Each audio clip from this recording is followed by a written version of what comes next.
Malik had been out of prison for 6 months, but freedom didn't feel like freedom.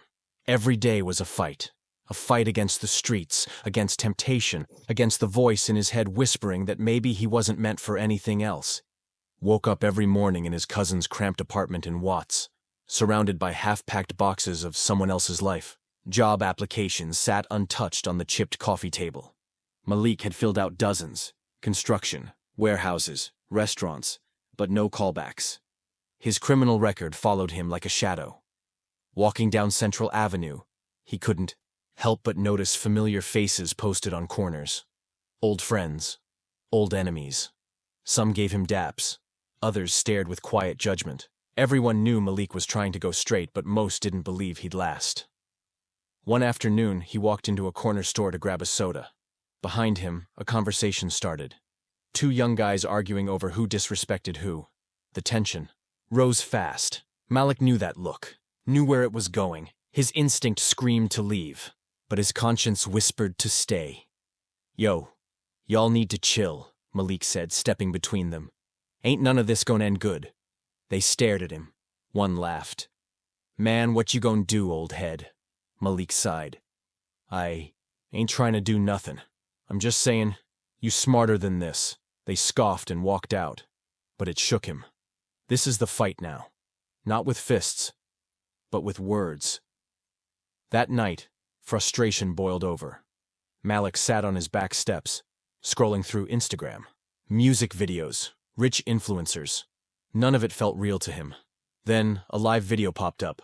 Snoop Dogg, sitting in his studio, talking about second chances. Ain't nobody perfect, but if you trying to change, you deserve a shot. Don't let nobody tell you otherwise.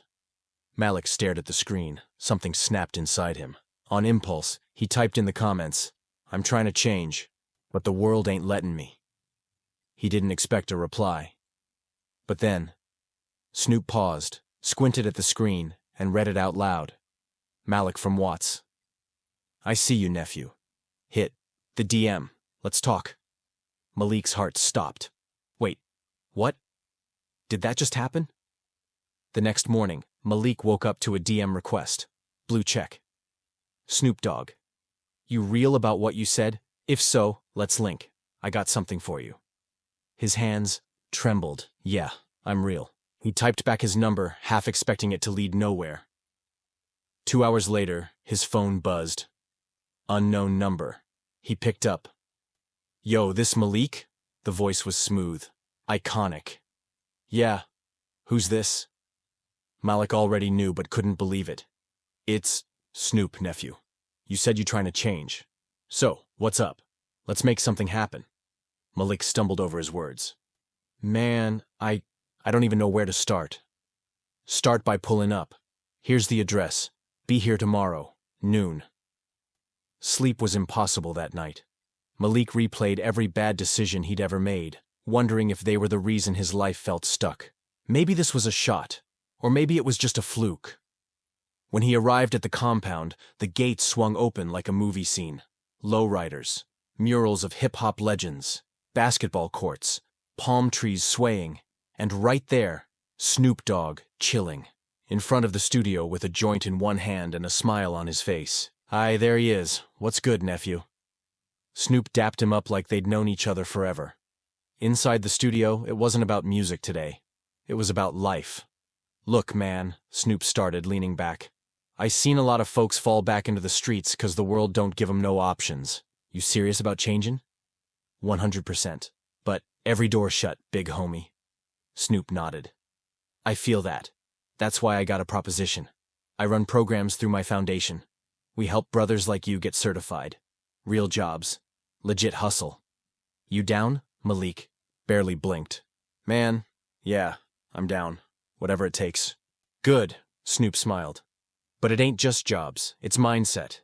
You gotta believe you're worth more than what the streets told you." And just like that, a door opened. Malik started working with the foundation the next week. A job placement program that partnered with local businesses. His first gig? A landscaping job in the hills. It wasn't glamorous, but it was honest. The first few days were rough. His body wasn't used to waking up at 6 a.m., digging, hauling, sweating. But every paycheck felt like a small victory. Still, the fight wasn't over. One day on his lunch break, Malik saw a familiar face.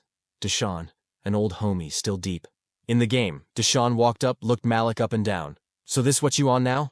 Cutting grass?" He smirked. "Yeah. And getting paid legal money. No stress, no cops, no funerals." Deshaun shook his head. "Man, you switched up." "Nah," Malik shot back. "I grew up, but the pressure was real. Bills piled up." His cousin told him rent was going up. Temptation whispered. Just one move back to the old ways could solve it all. Malik stood outside one evening, staring at a corner he once controlled. His phone buzzed. A text from Snoop. "Keep pushing, nephew. You closer than you think." Somehow, the timing was perfect. Months passed. Malik moved from landscaping to working full-time at Snoop's foundation. Mentoring, speaking to kids, helping design programs for others trying to escape gang life. One day, Snoop pulled him aside. "You ever think about telling your story for real? Podcast, YouTube, whatever. Folks need to hear it." Malik shrugged. "Man, who want to hear from me?" "Everybody," Snoop grinned. "'Cause you real, and real always resonates." They set it up. Malik's first podcast episode dropped, raw, unfiltered. Talking about losing friends, running the streets, going to prison, and now, this new chapter. The video blew up. Comments flooded in. People from LA, Chicago, New York, even overseas. "Bro, I was about to give up, but you gave me hope. Man, if you can change, maybe I can too." The power of his voice became real. Soon, Malik was invited to speak at schools, community centers, and even juvenile detention facilities. His message was simple. The streets don't love you, but you can love yourself enough to leave them. A year after that first phone call, Snoop presented Malik with an award at a community gala. For showing the hood that redemption is real. Malik stood on stage looking out at the crowd. "I ain't perfect. I still struggle. But I know one thing. I ain't never going back. And if I can do it, so can you." As the lights dimmed, applause echoed. Malik realized that while his past would always be part of his story, it would never define his future. A life once trapped by the streets was now filled with purpose. All it took was a chance.